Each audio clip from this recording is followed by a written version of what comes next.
Olha, a gente sabe, né, que a ansiedade dos estudantes para a prova do Enem é uma realidade, né, que os jovens brasileiros, não só os jovens, né, mas os brasileiros de uma forma em geral, precisam lidar todos os anos. Faltando menos aí de 2 meses para o exame, né, os estudos continuam. Mas e como lidar com essa ansiedade, né? Como que fica isso? Tem a pressão, o nervosismo e é justamente nessa hora que é preciso ter calma, viu, minha gente? É natural sentir essa ansiedade, mas tem jeito pra gente diminuir essa sensação aí, tá bom? Para falar sobre isso, eu vou conversar ao vivo aqui então, né, aqui no Fala Minas com a psicóloga Miriam Rosa Silva, ela que está aqui comigo no estúdio. Seja muito bem-vinda, Miriane. Muito obrigada, agradeço o convite, né? É um tema extremamente importante, né? Como a gente havia mencionado no começo da nossa conversa. Ele aparece todos os anos, né? Desde quando ele surgiu. E os estudantes têm essa carga emocional, uma pressão psicológica enorme. Não só deles mesmos, mas como dos pais, da sociedade, do próprio estudo, né? O sonho pela carreira, né?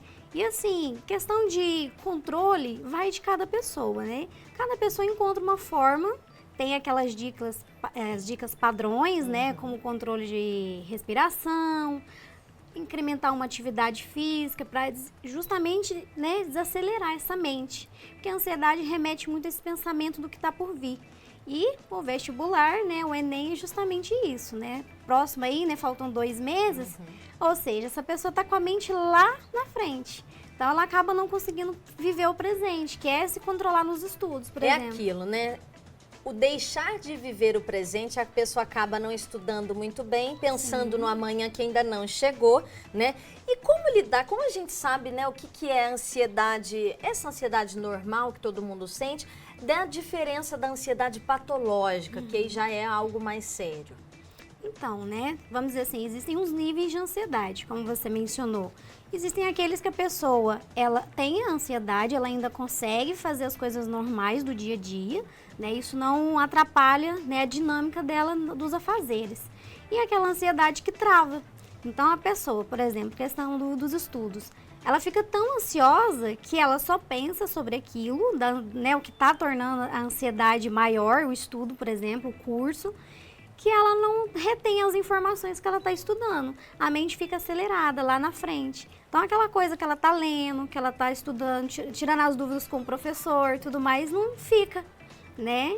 E aí, quais seriam alguns desses sintomas, né? Que a gente pode, até sintomas físicos mesmo da ansiedade, porque a gente sabe que a ansiedade, ela manifesta mesmo no próprio corpo da pessoa. Exatamente, né? A gente tem aqueles clichês que, vamos dizer assim, dá o sinal, todo mundo já, tô ansiosa. Ele frio na barriga, suor, né, excessivo, o coração acelera, né? Tem tremores, as mãos, às vezes a perna fica inquieta, né? A gente tem aquele costume de ver a pessoa com a perninha mexendo, você tá ansioso, né? E dentre outros, uns níveis maiores, né? Uma tensão muscular, a pessoa, ela tem a dificuldade em dormir, né? Ela vai perdendo esse controle do sono, porque ela vai, né? Às vezes ela viveu o dia inteiro ali, a vida normal, e vai deixar para ter esses pensamentos no final do dia. Nessa coisa, por exemplo, dos estudos, por exemplo, né? Ela estudou durante o dia, conseguiu manter normal e à noite ela já começa com os pensamentos, né, assim, intrusivos, vamos dizer. Você falou uma coisa muito legal, né? A prática de atividades físicas, né, ela vai auxiliar muito essas pessoas que estão nesse preparo, né, para esse, tanto para o Enem quanto para outro tipo de concurso também, ou vestibular. Mas como que ela pode incluir, né, uma rotina saudável, né, dos estudos, ou às vezes a pessoa até trabalha também, tem o estudo, tem o trabalho, como que ela inclui então um lazer ali para dar uma aliviada? Primeiramente ela tem que olhar para a vida dela atual e aonde ela consegue encaixar isso, né? Como eu falei, cada um, né, tem a sua individualidade, tem a sua rotina. Entretanto, às vezes a gente fica tão ligado, eu vou trabalhar, vou estudar, isso aqui, ele esquece das coisas básicas. Ela vai negligenciar a alimentação, ela vai negligenciar o sono, como eu falei, ele é imprescindível, né, nesse caso.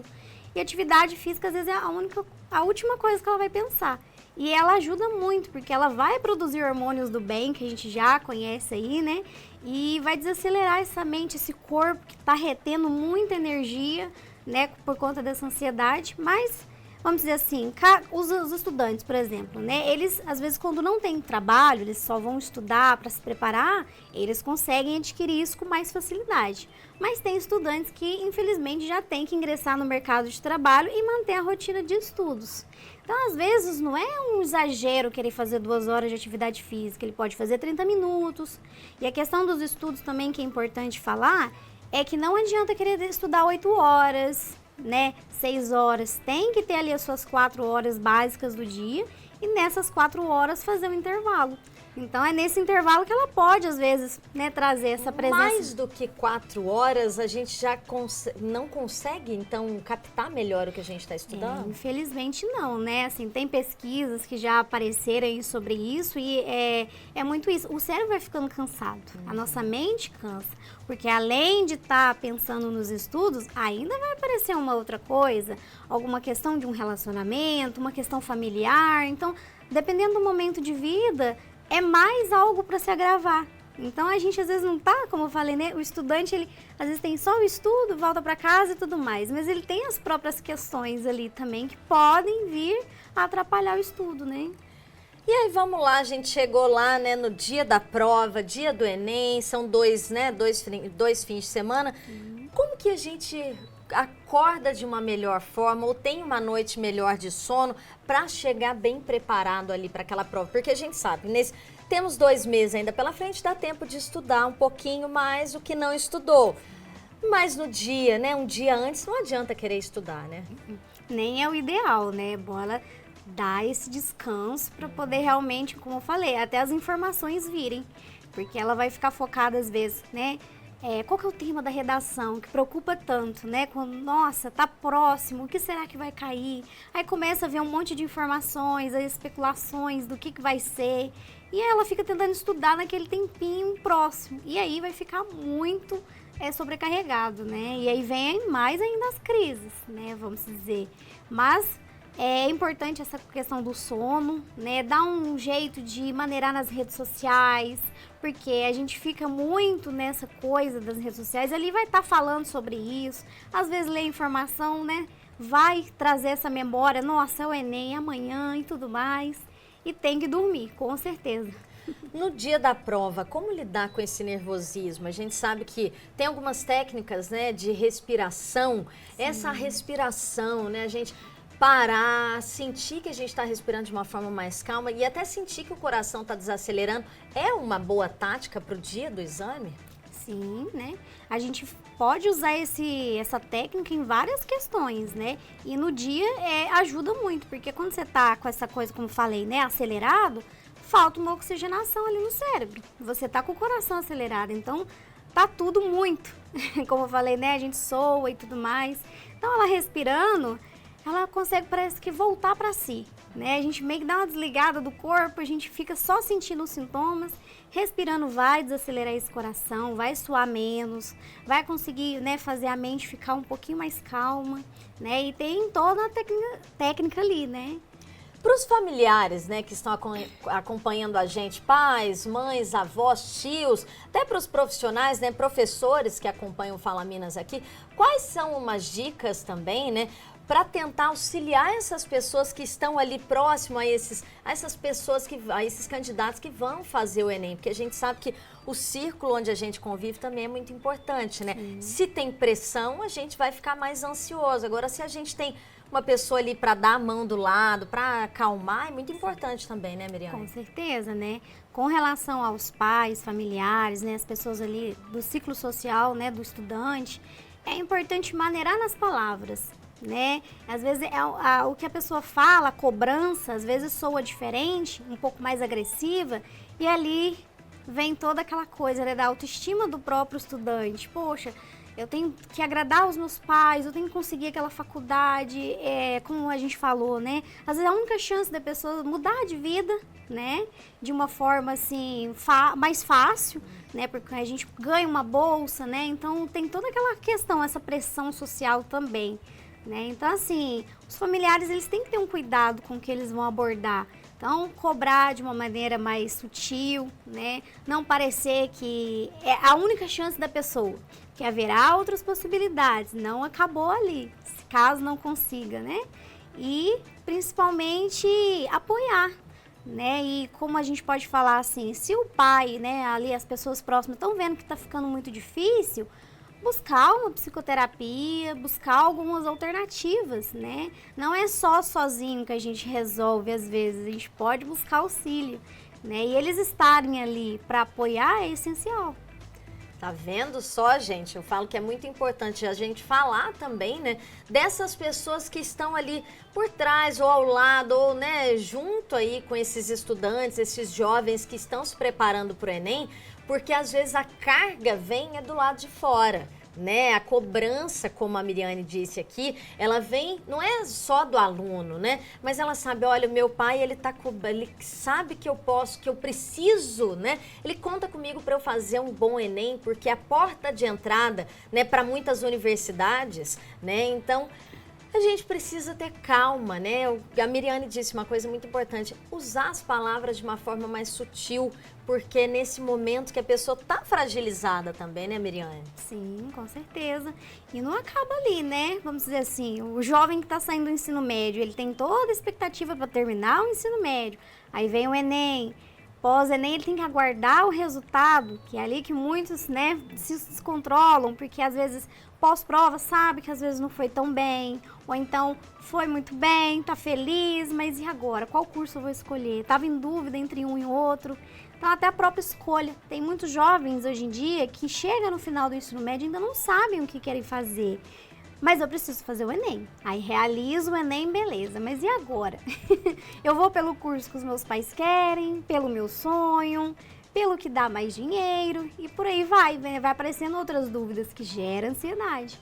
Fora ali, né, finalizou o Enem, entrou na faculdade, temos a faculdade, outro desencadeador de ansiedade.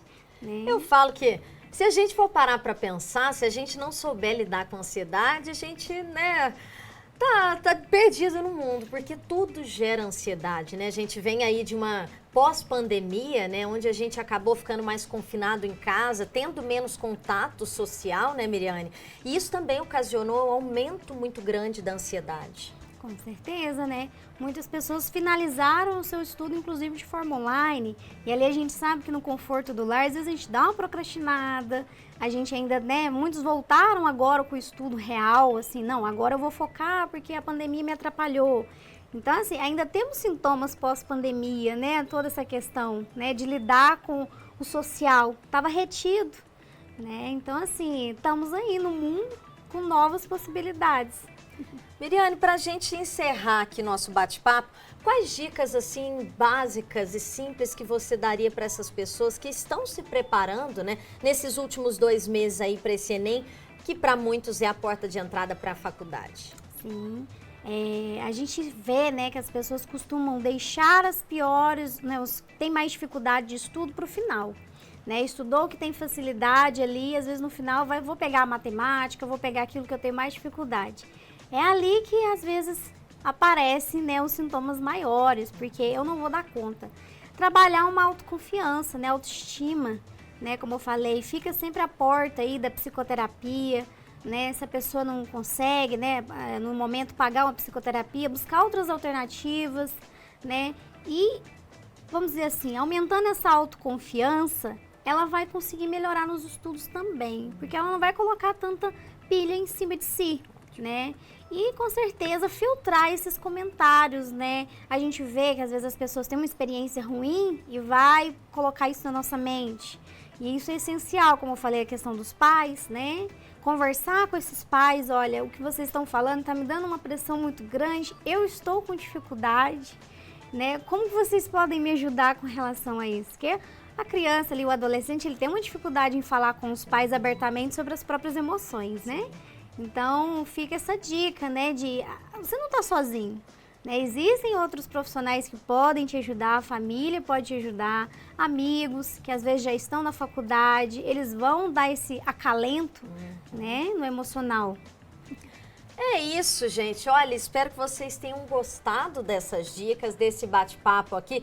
Quero agradecer a Miriane, psicóloga, e já fazer um convite para você participar com a gente mais vezes, viu? Com certeza, né? Adoro temas aí.